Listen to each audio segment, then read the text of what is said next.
So நம்ம இன்றைக்கி வந்து குக்கும்பரும் ரவையும் வச்சு எப்படி இந்த ரெசிபி செய்யலான்னு பார்க்கலாம். அதுக்கு தேவையான பொருள் பார்த்திங்கன்னா cucumber, onion, green chillies, coriander leaves, mint leaves, curry leaves, ரவை. ஸோ இதை வச்சு எப்படி வந்து ஒரு டின்னரோ இல்லை மார்னிங் ஸ்நாக் பண்ணலான்னு பார்க்கலாம். இதை அடை மாதிரி நீங்கள் தட்டுவீங்க. ஃபஸ்ட்டு நான் இந்த குக்கும்பரை வந்து பார்த்திங்கன்னா தோல் சீவி வைக்கிறேன். ஸோ நான் இந்த குக்கும்பரை வந்து தோல் சீவி வச்சுருக்கேன். இப்போது இதை வந்து கிரேட் பண்ணிக்கணும் நம்ம. இப்போது இதை இந்த மாதிரி நீங்கள் கிரேட் பண்ணி வச்சுக்கணும். ஸோ நான் எல்லா குக்கும்பரையும் பீல் பண்ணி கிரேட் பண்ணி ஃபைனலாக எப்படி மிக்ஸ் பண்ணணும்னு உங்கள்கிட்ட காமிக்கிறேன். ஸோ இப்போது வந்து குக்கும்பர் ஃபுல்லாக கிரேட் பண்ணி வச்சுருக்கோம். ரவை இந்த பக்கம் எடுத்து வச்சுருக்கோம். ஸோ இங்கே எல்லாமே நல்ல சின்ன சின்னதாக வெட்டி வச்சுருக்கோம். Chillies, mint leaves, coriander leaves, curry leaves எல்லாமே வச்சுருக்கோம். ஆனியன் இருக்குது, சால்ட் வந்து டேஸ்ட்டுக்கு.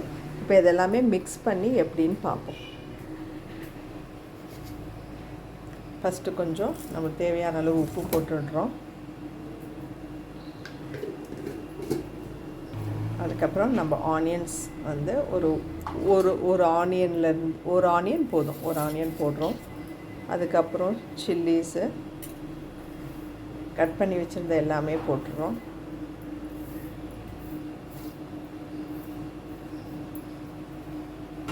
இப்போ நம்ம 1/2 kg ரவையும் இதுக்குள்ளே போட்டுடுறோம். ஃபுல்லாக போட்டாச்சு. இப்போ நம்ம அந்த இன்க்ரீடியன்ட்ஸ் எல்லாம் போட்டு கலந்த பிறகு இந்த மாதிரி இருக்கும். நம்ம குக்கும்பர்லேயே வந்து தண்ணி இருக்கும். ஸோ அதுக்கேற்ற மாதிரி பார்த்துட்டு நீங்கள் வந்து கலந்துக்கணும். இதில் தண்ணி எதுவுமே ஆட் பண்ணக்கூடாது. குக்கும்பரில் இருக்கிற வாட்டரே நம்மளுக்கு கரெக்டாக இருக்கும். ஸோ இது கலந்து வச்சு 2 மணி நேரம் ஊறணும். ஊறின பிறகு நம்ம எப்படி அடை தட்டலான்னு நான் சொல்கிறேன். ஸோ இப்போ வந்து ஊறிடுச்சுங்க. இப்போது நம்ம அந்த அடை தட்ட போகிறோம். ஸோ அடை வந்து இந்த மாதிரி தட்டணும்.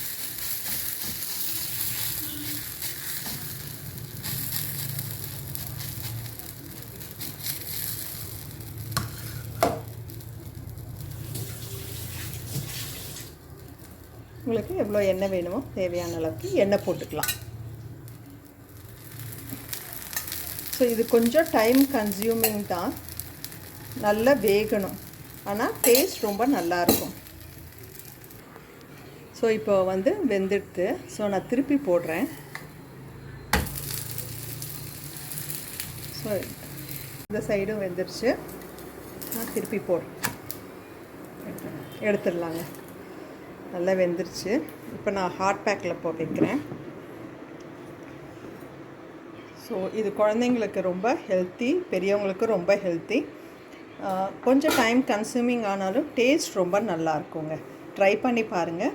உங்களுக்கு இந்த டிஷ் ரொம்ப பிடிச்சிருந்துச்சுன்னா என் சேனலை சப்ஸ்கிரைப் பண்ணுங்கள். உங்களோட வேல்யூபிள் கமெண்ட்ஸை போஸ்ட் பண்ணுங்கள். பிடிச்சிருந்தால் லைக் பண்ணுங்கள். தேங்க்யூ.